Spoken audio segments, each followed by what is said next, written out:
Thank you.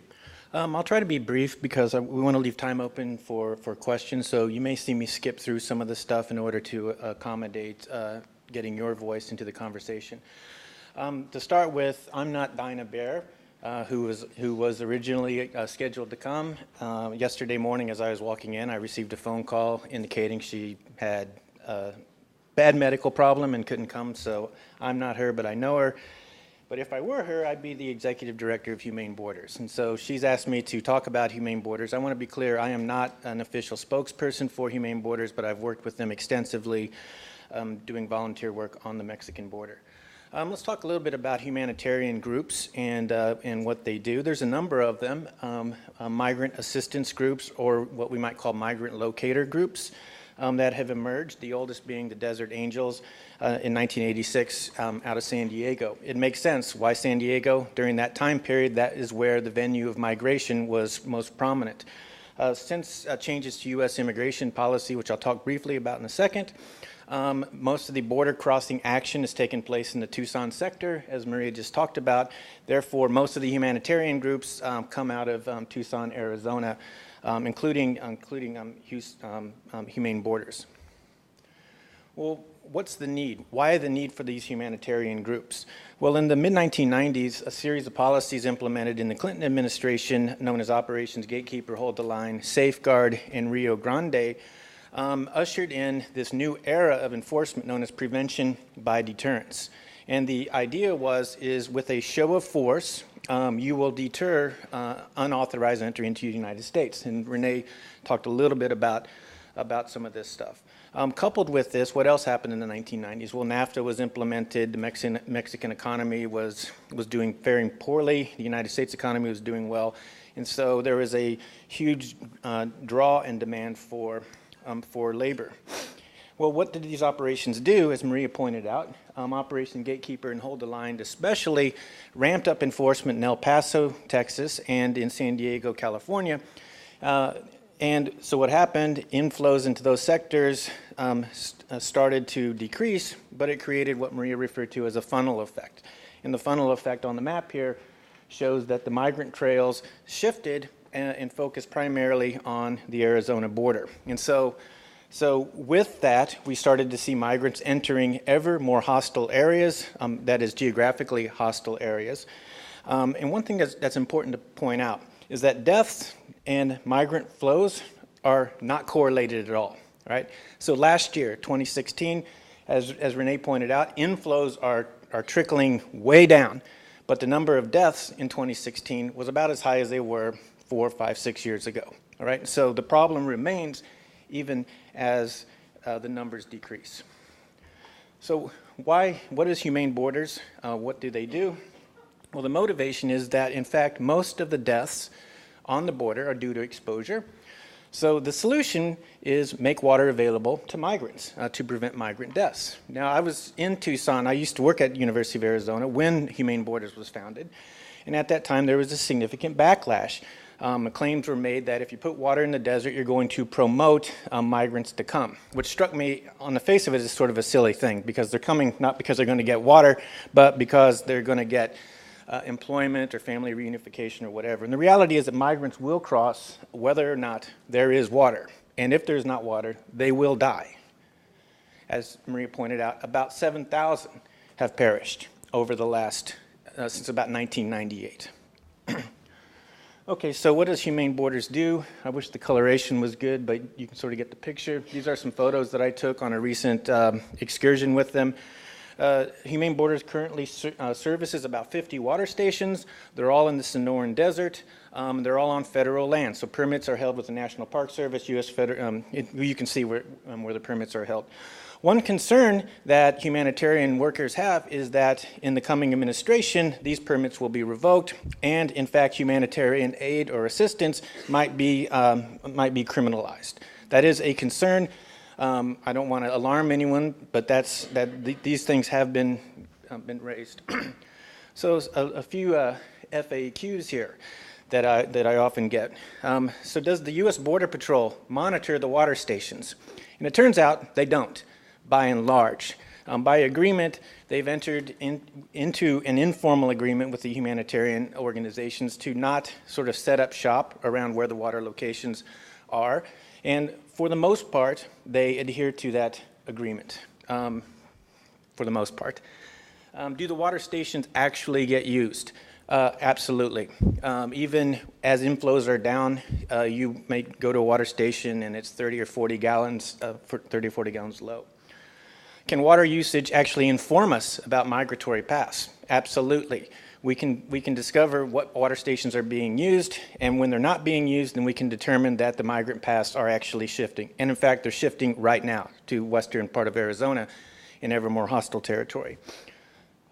What's the rules of engagement if we encounter a migrant, that is volunteers working for Humane Borders? We are absolutely not permitted to assist or transport a migrant. We can offer them water. If they are in need of medical assistance, we are required to call the Border Patrol. Each of the trucks have a GPS system that connects straight to the Border Patrol. But any encounters with migrants must be at a distance. And lastly, are water stations ever vandalized? And the answer is yes, they are. These are some photos. Not the top left one is not one I took, but this was a water station down in the Sonoran Desert where a coyote was killed. It was draped over the top of the water station, and shots were fired into the water tank. In fact, vandalism and intimidation of migrants among, shall we call them vigilante groups, is not uncommon. I've encountered, I've seen vandalism firsthand. I've seen water stations that have been intentionally emptied. You can tell that because someone has opened it up and drained all the water out. That hand, that's my hand, and that's holding bullet casings. The last trip that I made back in, I guess it was August, we encountered a water station where bullets had been fired. And then that last photo I took, that's a water barrel that's actually been shot. This stuff happens, and it's quite inhumane to destroy something that very likely will save someone's life. But this sort of stuff happens.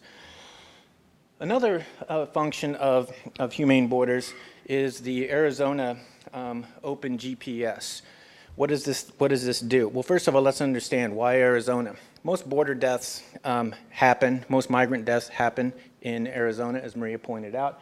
Over 3,000 have died since 1998, and we should note this is a lower bound. It takes on average about 20 to 25 days for a dead migrant to completely disappear without a trace. We're talking thousands and thousands of acres, so it's very likely that there are thousands of bodies that will never be recovered. So this is an absolute lower bound. You saw this map before, so I'll be quick about it. This is the Tucson and Yuma sector. Those red dots are recovered remains, and you can see the photos that I were just showing you are all taken right around here. This is the corridor known as the Devil's Highway, if you've read that book. And the death toll is real. This is from the Tucson Medical Coroner's Office. This is a photo I took of a Tucson Samaritans. They put crosses in places where some migrants are found, and that's me holding migrant clothing. I like to show that picture to my students because that clothing that I'm holding, I have no idea what happened to those people. Why? In that bundle of stuff that I had, did I find a little toddler's shoe, but just one? And I often wonder, what happened to that toddler? What happened to the person wearing that clothing? Did they die? Did they make it? We don't know. I mean, you don't know. Were they apprehended? Possibly. It's a real issue, and it's still ongoing, despite the fact that we have this downturn in inflows. Okay, so Humane Borders started this Arizona Open GPS which you can access by this website here.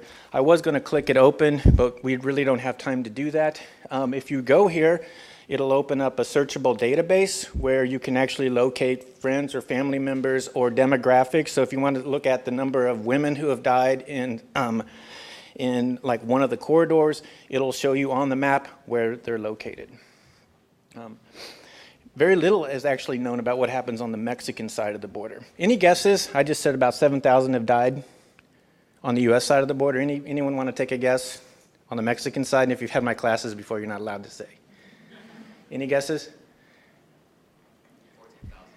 What? 14,000. The best estimates, and they're uncertain, the best estimates between 44,000 and 77,000 migrants have died coming through the Mexican corridor. It's a lot.